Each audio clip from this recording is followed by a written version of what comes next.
Americans. I'm Colonel Douglas Macgregor, President and CEO of the National Conversation. Today, I'm speaking to you as an American who has spent most of his life studying war, and as someone who understands that the greatest victory is the war that never has to be fought. We've reached a strategic inflection point in world history. Many Americans sense something is deeply wrong. They feel we are drifting, not navigating, but drifting toward a global explosion. Not a war of conscious choice or deliberate planning, but a tragedy born of carelessness, of autopilot thinking, of institutional leaders that have forgotten their purpose. These feelings are not paranoia. They are pattern recognition. The choices made in the next 12 months will determine whether our children inherit a world of possibilities or slide unthinkingly into catastrophe.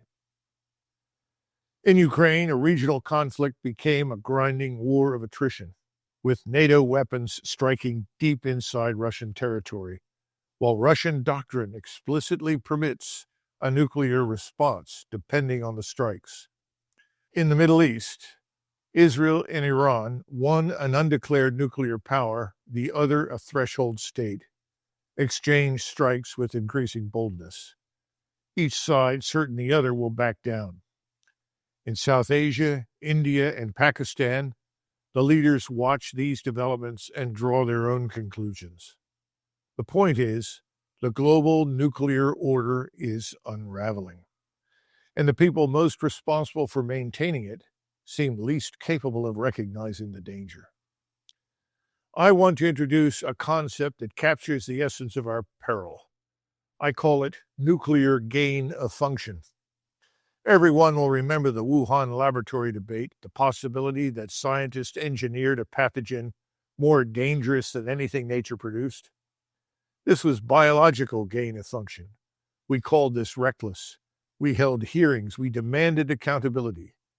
Yet in our nuclear weapons laboratories and think tanks, we have been conducting gain-of-function research on Armageddon itself for decades.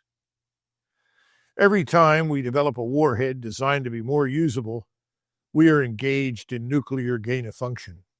Every time we deploy missiles that reduce warning time from 30 minutes to 5, we are enhancing the transmissibility of nuclear war. Every time we run war games premised on limited nuclear exchanges, we are making it more likely that nuclear war escapes the containment that deterrence is supposed to provide. Keep in mind, the Wuhan scientists believed their containment protocols were sound. The nuclear strategists have no containment at all. Their entire theory rests on the assumption that rational actors will remain rational, that accidents never happen, that miscalculation is impossible. Here is what haunts me and should haunt you. An electrical contractor wiring your home exercises more caution about catastrophic failure than the so-called defense intellectuals who play with nuclear scenarios. The electrician tests the circuit breaker. He builds in margins of safety. He assumes something will go wrong and plans accordingly. A building contractor who reinforces a foundation understands redundancy better than the theorists who assume that escalation can be controlled. The tradesman respects catastrophic risk because he has seen what happens when safeguards fail. The nuclear theorists have never seen a city burn. They move arrows on maps and call it strategy. In February 2026, the new START Treaty, Strategic Arms Reductions Talks, expires. The last arms control agreement between the world's two largest nuclear arsenals. Moscow has signaled a willingness to extend it. President Trump should seize this opportunity, not as concession, but as assertion of American leadership. Extend the treaty, preserve the limits, and then strive for something more ambitious. This brings me to my proposal. It's simple, that President Trump champion a global agreement on no first use of nuclear weapons among all 9 nuclear-armed states: the United States, Russia, China, United Kingdom, France, India, Pakistan, North Korea, and Israel. Consider what this initiative can accomplish. In Ukraine, both sides fear what the other might do if pushed too far. No first use lowers the temperature, creates space for the compromise. Everyone knows compromise is essential. It's essential between India and Pakistan, nations that recently came within hours of a nuclear exchange in 2019. No first use reduces the terrifying pressure to launch on warning. In the Middle East, it makes clear that nuclear weapons are instruments of last resort, not tools of coercion. Critics will say this weakens deterrence. They will argue that ambiguity is strategically valuable.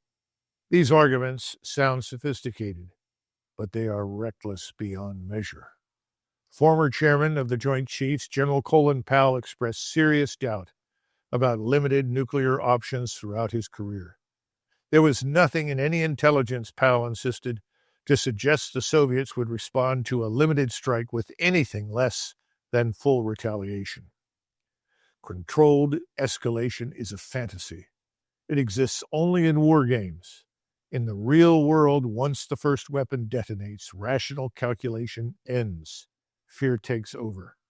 Communication breaks down. President Trump rightly understands that nuclear war is the N-word we dare not speak aloud, for fear of willing it into existence. This is ancient wisdom. To name a thing is to summon it. Thus, we hide behind acronyms and abstractions. ICBM, SLBM, MERV, MAD. We have bureaucratized the apocalypse, but the silence is its own danger.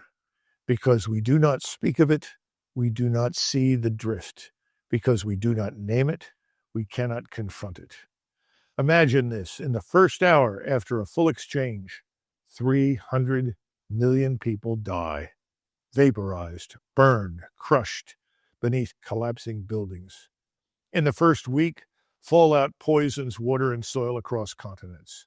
In the first year, nuclear winter blocks the sun and crops fail worldwide. The survivors envy the dead. Robert Oppenheimer understood. Watching the first nuclear test, he recalled the Bhagavad Gita.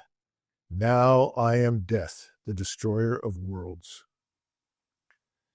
We Americans must find the courage to speak of these weapons precisely so we never have to use them. The decision to embrace no first use is not weakness.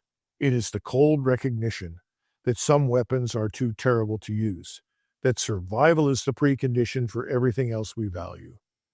President Trump has shown the willingness to challenge conventional thinking in many areas. Here is the ultimate test. By leading a global coalition to adopt no first use, he can do what no president has done since President Kennedy pulled us back from the brink in 1962. He can build a world where Americans and the rest of humanity did not live every day under the shadow of annihilation. The current path leads to catastrophe. If not next year, then the year after. Sooner or later, deterrence fails. The laws of probability guarantee it. Let us be the generation that, after 80 years of living with these weapons, finally discovers the wisdom to ensure these weapons are not used.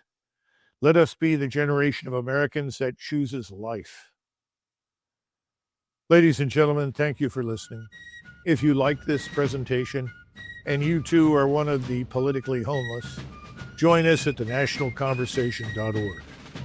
God bless you and the United States of America.